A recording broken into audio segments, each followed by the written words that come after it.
তোমরা একটু দেখো, এই যে ওয়াও, বেডটা এখন অন্যরকম সুন্দর লাগতেছে। তারপর এদিকে কত স্পেস দেখো, আমি তোমাদেরকে দেখাই।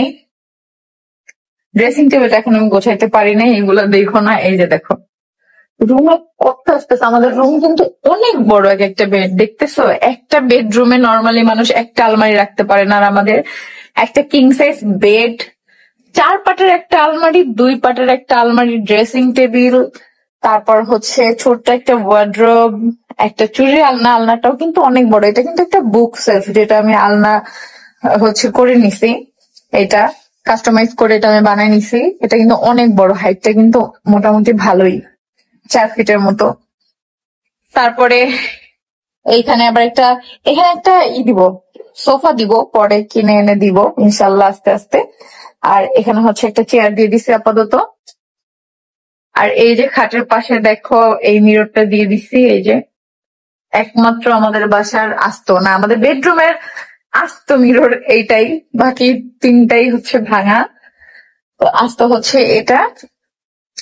আর এই সাইডটা এখন আমি ডেকোরেশন করতে পারি না, এখানে সবকিছু এলোমেলো হয়ে গেছে, এটা আমি পরে করে তোমাদেরকে দেখাবো। তো বুঝো আমাদের বেডরুম কত বড়, আর ওয়াশরুম পুরাই এক পাশে। এই যে তো বেডরুমটা কিন্তু বিশাল, আর যেটা এখনই বোঝা যাচ্ছে, এতদিন বোঝা যায় নাই মাঝখানে খাটটা দেওয়ার জন্য। তোমরাও বলছিলা যে হ্যাঁ আপু, আমি একটা ব্লগে বলছিলাম যে এটা চেঞ্জ করবো কিনা, তোমরা কমেন্ট করে জানাও। বলছিলা অনেকেই যে হ্যাঁ আপু চেঞ্জ করো, এই জন্যই হচ্ছে চেঞ্জ করা। আর আমারও এটা ইচ্ছা ছিল, বাট তোমাদের ভাই আগে শুনে নাই, এখন তো আমার সব কথাই শুনে, তাই আমাকে ডেকোরেশনটা চেঞ্জ করতে দিল।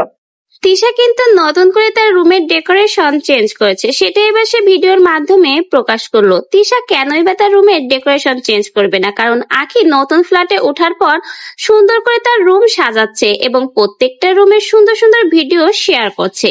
সেটা দেখার পরে আমাদের তিশা আপা কিন্তু থেমে নেই, সেও কিন্তু ধামাকা লাগিয়ে দিল। সেও কিন্তু তার রুমের ডেকোরেশন চেঞ্জ করে নতুন করে সকলের মাঝে শেয়ার করলো, সকলকে বুঝিয়ে দিল শুধু আখি একা নয়, সেও পারে তার রুমকে সুন্দর করে সাজাতে।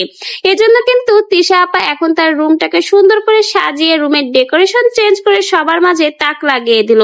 সে বোঝাতে চাচ্ছে সবসময় সে আখির এক ধাপ উপরেই থাকবে। আখি যদি নতুন ফ্ল্যাটে উঠে সুন্দর করে তার বাসা গোছাতে পারে, তাহলে সে কেন পারবে না। এজন্যই তো আমাদের তিশা আপাও তার রুমের ডেকোরেশন আবার চেঞ্জ করে সবাইকেই দেখিয়ে দিচ্ছে সে আখির থেকে কোনো অংশে কম না, বরাবরই আখির উপরে থাকার জন্য যা কিছু করতে হয় সে কিন্তু করেই দেখাবে।